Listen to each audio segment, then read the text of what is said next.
Moderators promised us they would take a step back on the fact-checking and let the VP candidates correct each other, but it only took about 25 minutes for us to get this heated moment.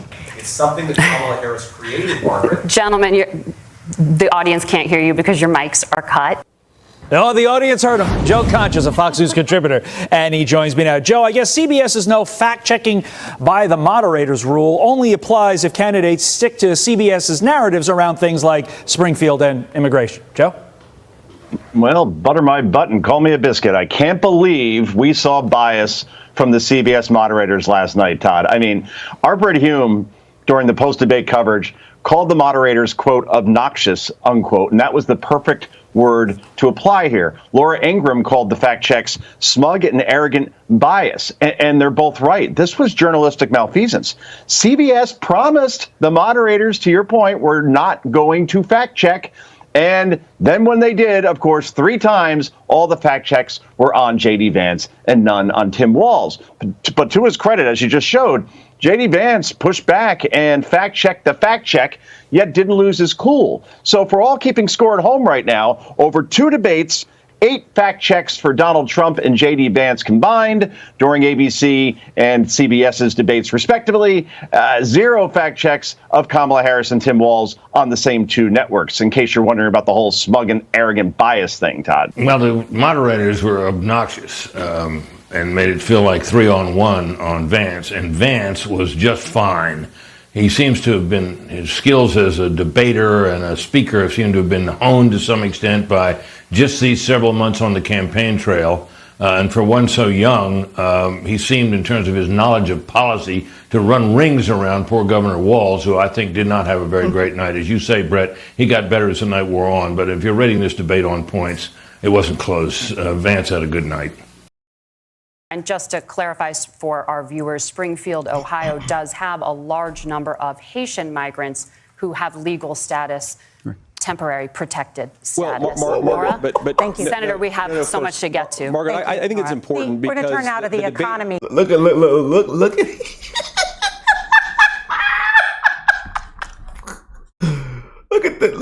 at she really thought she could get away with this bias. She's like, girl, hurry up. I fact-checked him. You know, and we just talked about this the day before the debate. Will Margaret, fact check? Will she be biased? I told you guys in the previous video right before the debate. Because we seen her energy in that interview with J.D. Vance. And he absolutely destroyed every interview he did with Margaret before this debate.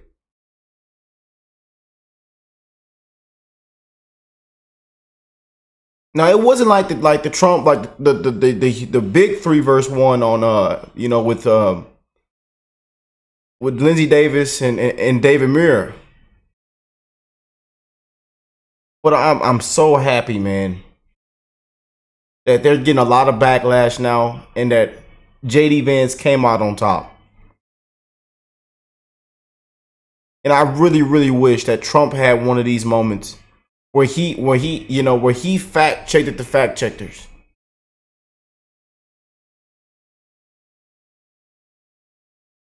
Because Trump got fact-checked on a sarcastic comment. Crap, man. But look, you see the body language? Man, I tell you. They really tried to run away with this, man. Margaret, the rules were that you guys weren't going to fact check. And since you're fact checking me, I think it's important to say what's actually going on. So there's an application called the CBP One app where you can go on as an illegal migrant, apply for asylum or apply for parole and be granted legal status at the wave of a Kamala Harris open border wand. That is not a person coming in, applying for a green card and waiting for 10 years. That is the facilitation of illegal immigration, Margaret, by our own leadership. Thank you, Senator, for describing the legal process. We have so much to get to, Senator. Those laws have been on the books since 1990. Thank you, gentlemen. The CBP One app has not been on the books since 1990. It's something that Kamala Harris created, Margaret. Gentlemen, the audience can't hear you because you're... And I'm telling you, they still they still hurt him. And the way they tried to play this off, man. And I'm glad that everybody is posting this around the world. This is a viral clip, y'all. Viral moment. Everybody you know is posting this. And more people have fell in love with JD Vance in the last 24 hours than I've ever seen, man. And now people are saying, wow, I see why Trump chose this pick. Again, they tried to assassinate his character 3 months ago for being pro-family.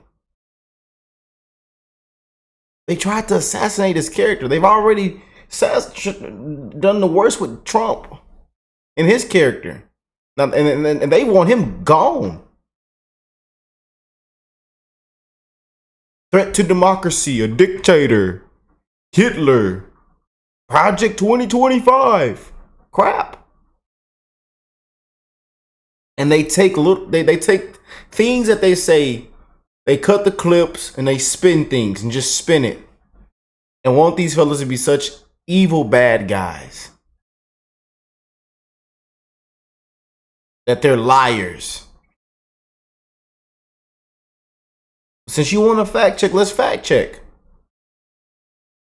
I'm so glad that he got it, that he got his viral moment. So glad. Now I wanted a moment with the stolen valor with Tim Walz, but Tim Walz was agreeing with everything JD Vance the whole night. So it was just, you know, a huge win and a humble night for JD Vance, man.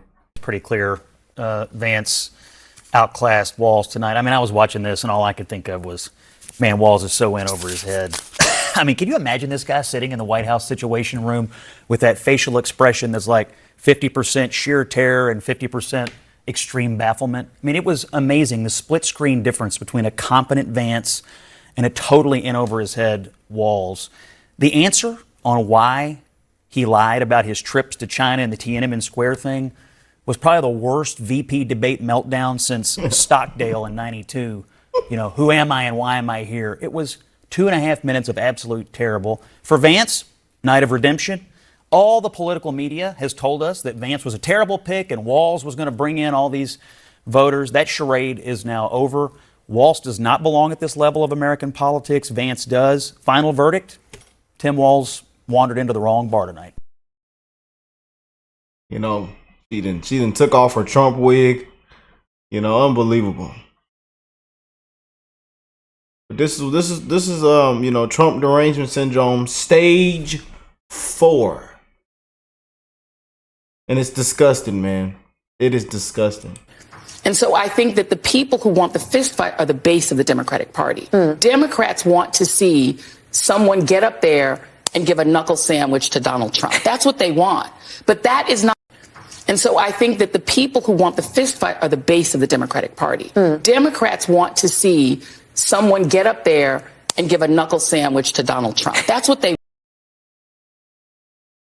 I can say, Jim, I can say that 13,099 murderers were let into this country, 16,000 rapists, 425,000 people in the last 4 years have been let into this country by Kamala Harris and Joe Biden's own Customs and Border Protection that are running around this country, Jim. The other thing, too, it's Kamala Harris. Crimes. I don't know. Why do you guys say Kamala? That is. You just can't make this up, man. I'm sorry, y'all. I had to throw this clip in the video. And I might throw this clip in another couple of videos. I just had to, man. You just can't make this up. You see, they don't want the truth out. They don't want to focus on the real problems and issues of what's affecting everybody's life while millions are struggling and dying. But we got to pronounce her name right. When they get up there and mispronounce her name wrong too. Kamala, Chameleon. She's black. If she's not black. Oh, she's Indian. Oh, she's white.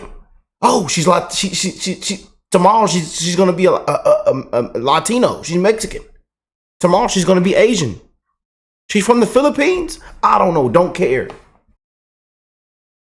But this is ridiculous, man. And I'm glad he didn't even address it. He just kept talking about the problem. it's Kamala Harris.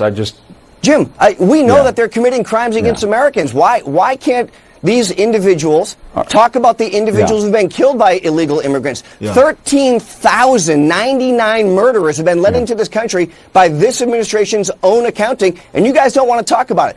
I don't want to talk about it. I'm so glad he just kept talking about the problem, the issues, the main problem. Boy, you just can't make it up, boy. When they were talking, at one point, Vance wanted to correct something about how Haitians got into this country. And he was right, and the moderators wouldn't let him correct it. It's very interesting. Margaret, thank you, Senator. We have so much to get to. Margaret, I think it's important because we're going to turn out of the economy. Thank Margaret, you. The rules were that you guys weren't going to fact check, and since you're fact checking me, I think it's important to say what's actually going on. Thank you, Senator. Facilitation of illegal immigration, Margaret, by our own Thank you, Senator, for leadership. Describing the legal process. We have so much to get to, Senator. Those laws have been on the books since 1990. Thank you, gentlemen. The CBP app has not been on the books since 1990. It's something that Kamala Harris created, Margaret. Gentlemen, the audience can't hear you because your mics are cut. Well, there you have it. And look, Vance was right. Okay? There's nuance to it. But the bigger problem is why he was moved on. We've got so much to get to. This says who? You know what I mean? Like, what is the schedule here? So you have a list of topics? That's not what it's about. It's about how the American people can access these two men and the two theories and the narratives, and you got to let them have their speak, because now you created a story where you're the problem. I love that take from Chris, man. I loved that take from Chris, man. You know, boy, I'm glad he brought that. I'm so glad everybody brought this to the light, man, and that this was a viral moment, man. You know, and there's a lot of things in this debate, man, that I love that came out, especially when it came to censorship. You know, so much for First Amendment, so much for freedom. You know, freedom. You know, and as we get close, you know, we're 30 some days out. We have to be careful on platforms like this, man. You know, if people have been wiped their whole livelihood, man. I'm so glad JD brought tons of things to the table and cleaned house, you know, and that these moderators got exposed once again. And if y'all watch my full reaction to this debate, it's a whole almost 2-hour video. You know, I was calling this crap out during my reaction. And he was just mopping the floor. JD Vance was just mopping the floor. And I told you what to expect. Man. Oh boy. Now y'all know I love me some Megyn Kelly, man. Let's go and hear what she have to say. Hey everyone, I'm Megyn Kelly. Welcome to the Megyn Kelly Show and our special live coverage of the vice presidential debate between Ohio Senator JD Vance and Minnesota Governor Tim Walz. The moderators were not much better. They were a little better than ABC News. But JD Vance put on a masterclass in how to handle biased moderators and a lying opponent. And it was a thing of beauty. It was beautiful. It was like every Republican or Republican voter or person who in this case is rooting for Trump knows exactly what I am feeling right now, which is just, thank God. It just listening to a guy go out there and know how to raise the right points in response to the right questions, to not take the moderator's bullshit. It was really cleansing. It was just, you never see it. It's just so great to see. The moderators are gross. Margaret Brennan, not only do you desperately need some bronzer, you need to understand how to moderate a fair debate when you have half the country who's rooting for the other guy. She didn't even attempt to be fair. I mean, I'm going to utter words I never thought I would utter. I preferred Norah O'Donnell. Reaction. First, JD kept the pressure on all night, keeping it to policy, Donald Trump's vision, Donald Trump's policies, why they work, and why Kamala's had 3.5 years and hasn't done anything. And that's been a disaster. But the bigger thing, even than that, it exposed the fact that he's not ready because they're hiding from the press. They can't explain anything. So when you have to sit there in front of the world and talk about what you're going to do, you simply can't. And that's a problem for them. That's why they're going to lose. I think it will move the needle. People are looking for information. This is going to get clips shown all over social media. People are going to pick that up and they're going to be like, yeah, I can't go with those guys, Donald Trump. The needle. Reaction.